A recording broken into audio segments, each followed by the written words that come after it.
ভোটে জনগণ যাদের রেড কার্ড দেখিয়েছে, বিএনপি ক্ষমতায় এসে তাদের বিভিন্ন জায়গায় প্রশাসক পদে বসাচ্ছে। তারাই বিএনপির দলীয় পরিচয় ব্যবহার করে মাদক ব্যবসা, টেন্ডারবাজি ও চাঁদাবাজিতে যুক্ত হচ্ছে। বিকেলে চুয়াডাঙ্গায় এনসিপির পথসভায় এমন অভিযোগ করেন এনসিপি নেতা ও সংসদ সদস্য হাসনাত আব্দুল্লাহ। এদিকে কিশোরগঞ্জের পথসভায় মাদকের বিরুদ্ধে সরকারের ঘোষিত অবস্থানকে স্বাগত জানিয়ে জাতীয় নাগরিক পার্টির মুখ্য সমন্বয়ক নাসির উদ্দিন পাটোয়ারি বলেন, প্রথমে সংসদ সদস্যদের ডোপ টেস্ট করা উচিত।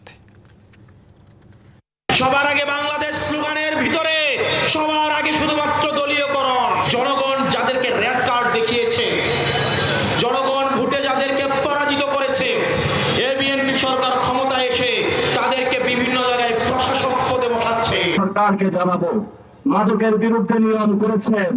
প্রথমে পার্লামেন্টে যারা এমপি রয়েছে, পার্লামেন্টে ঢোকার আগে তাদেরকে ডোপ টেস্ট করতে হবে। আর কে কোন মদের বারে বসে, তাহলে এটা যদি আপনারা চিহ্নিত করতে পারেন, বাংলাদেশে যুব সমাজ মাদকের করাল গাছ থেকে মুক্তি পাবে। বাংলা কিউআর, যেখানে নগদ পেমেন্ট সেখানে। সারা দেশে 10 লাখেরও বেশি মার্চেন্টে নগদে পেমেন্ট করুন খুব সহজে।